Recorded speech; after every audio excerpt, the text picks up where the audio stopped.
Hello and welcome to this short webinar on looking after the mental health and well-being of your home workers. We're here today because we want to help you in supporting your staff through these unprecedented times. My name is Tracey Arnold and I'm a health and safety risk consultant for Sutton Winson Consultancy Services. What we're going to cover in this webinar is the following: what is mental health, challenges of home working and tips of how to combat them, signs and symptoms of common mental health conditions, the stigma of mental health and the importance of conversation, and the support networks and mobile apps that can be used. When people say mental health, they are talking about how people think, feel and act, and how they are coping with things that are happening in their life. It also helps determine how we handle stress, relate to others, and make choices. Mental health includes our emotional, psychological, and social well-being. Everyone has mental health, just like they have physical health. Anxiety and depression are among the most common conditions. It's completely normal to feel sad, angry, or worried from time to time, but when those feelings won't go away and they start to really affect day-to-day life, that is when there can be a problem. Mental health problems are common. A number of different studies have identified that 1 in 4 people in the UK will have a mental health problem in their lifetime. Most are mild and tend to be short-term and can be successfully treated using professional therapies, medication, and self-help techniques, or a combination of these treatment methods. So working from home can be challenging. Some people just take to it. For others, it can take time. Many people enjoy the interaction with others and being sociable, and therefore cannot motivate themselves in the same way when working from home. Some of the examples that I've put on this slide: loneliness and lack of social interaction, boredom and procrastination, worry and overthinking, lack of communication or feeling out of the loop. People may hear things from other members of staff where they haven't got that same information. Working long hours. Sometimes there can be a temptation to work beyond the normal working day because you're at home, but then that affects the work-life balance. Not taking regular breaks. It's easy to sit at the desk for long periods of time with not taking a break. Having frustration with technology. Your Wi-Fi at home might not work as well as at work. And the fridge, biggest challenge of all. It's just down the hallway or just around the corner, and it's somewhere that has lots of nice things for you to be tempted with.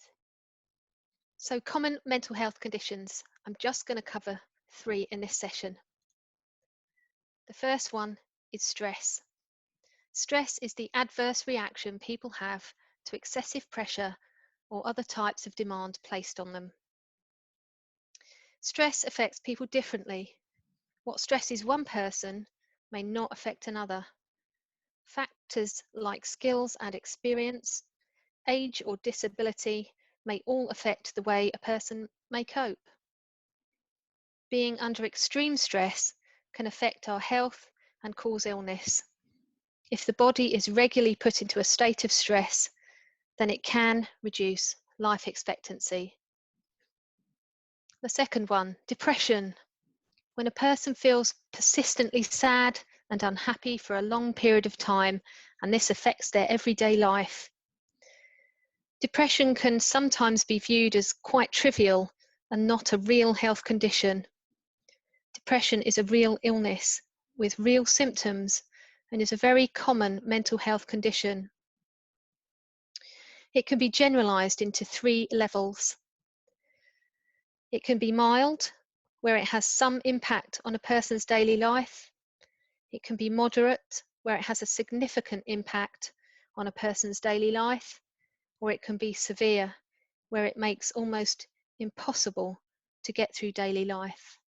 And finally, anxiety, a normal body response, and we all experience feelings of anxiety. We all can feel anxious or worried from time to time. That's completely normal.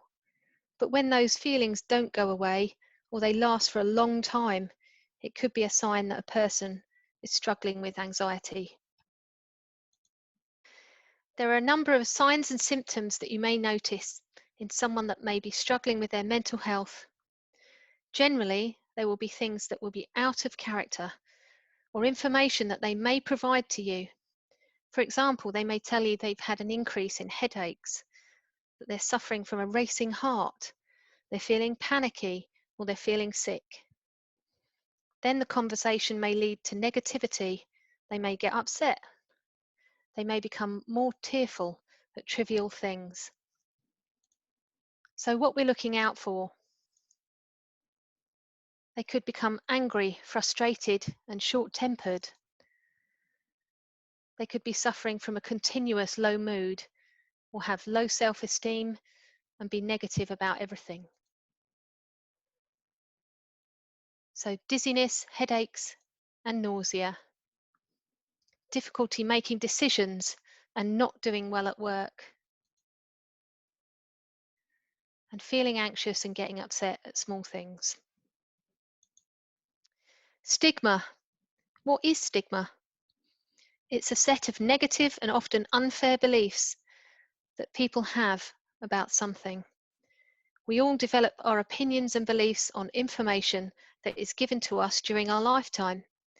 If that information is incorrect or incomplete, then we may develop incorrect views or opinions, or we may not have the full picture. There's always two sides to every story. We may not even be aware of our stigmatization. Stigma can prevent those with a mental health problem from coming forward or admitting they have a problem. There are two types of stigma: social and self. Social stigma are the negative attitudes and discriminatory behaviours of society or particular individuals towards those with mental health problems. Their lack of understanding leads them to form incorrect beliefs.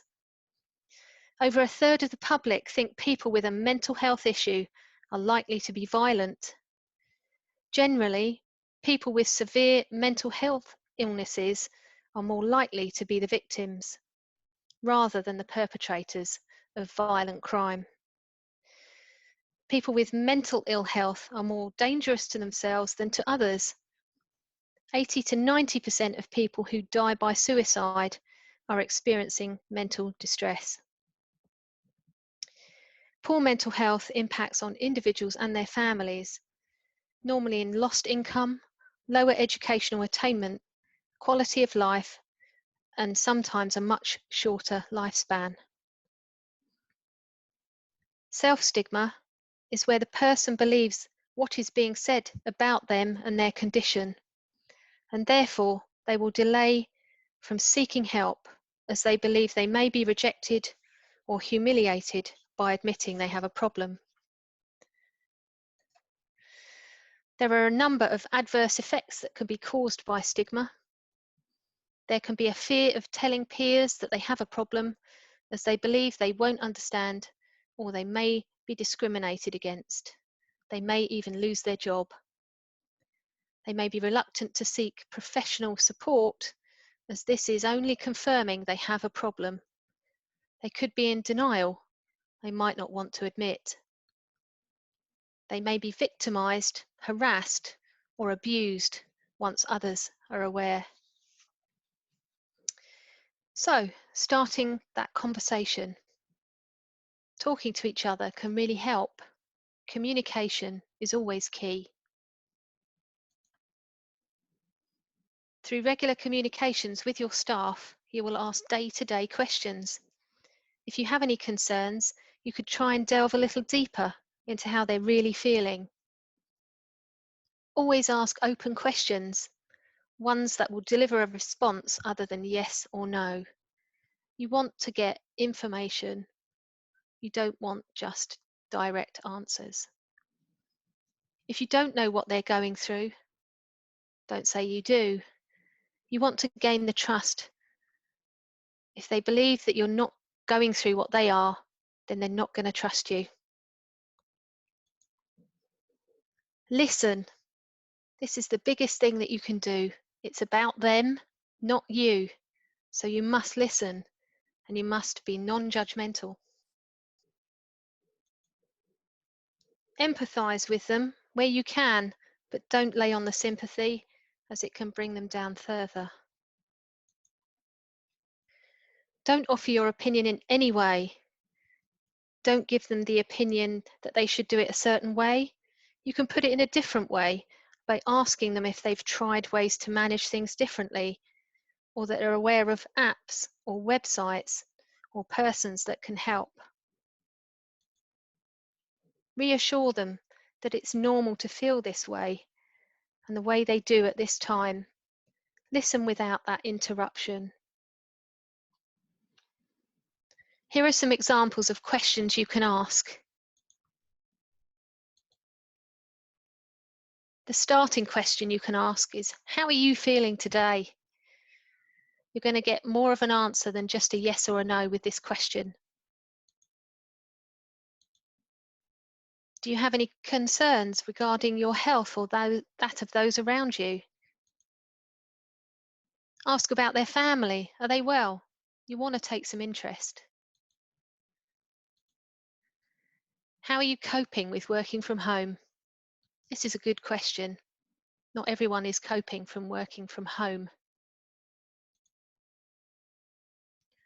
Are you worried about anything?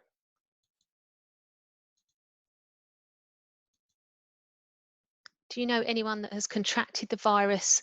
Are you worried? And that biggest question that you can ask is how you can help. Ask them how you can help them get through this time. What you can do next is signpost. Provide signposting to other support networks besides friends and family. Sometimes it's the people closest to you that you can't talk to for many reasons. You don't want to make a fuss, don't want to worry or upset them, sometimes in denial, don't want to admit that there may be a problem.